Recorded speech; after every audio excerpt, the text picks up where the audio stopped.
Today I'll show you how to create this pretty ribbon bow design. Cuticle work is done and base coat has already been applied.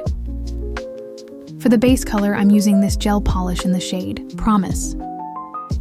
This is a milky white shade. It has the prettiest color-changing flecks of glitter. Apply a thin, even layer and cure in a LED lamp for 30 seconds. Here's what the gel polish looks like after a second layer. Next, I'm applying Matte On by Akzentz. This matte top coat needs to be cured for 30 seconds. Wipe the sticky layer off with a lint-free wipe and 70% alcohol.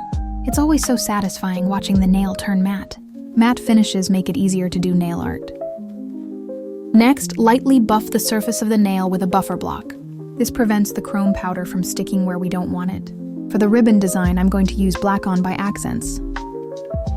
This is a black no-wipe gel polish. Chrome powders stick really well to this. Time to paint the ribbon bow. Map out the middle of the ribbon bow and draw a X. I'm using a fine liner gel brush for better precision. If you have shaky hands, anchor your fingers onto your other hand for support. It makes a huge difference.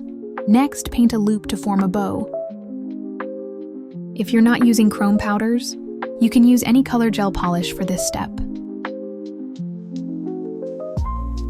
Now I'm going to paint the second loop.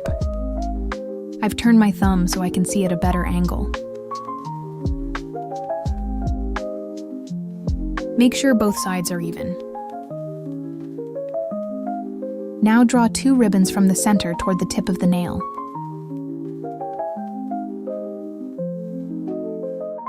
Cure for 30 seconds. I'm using this red chrome powder by Savaland. Any color chrome would look nice with this ribbon design. Use a sponge applicator to pick up the chrome powder and rub it over the design.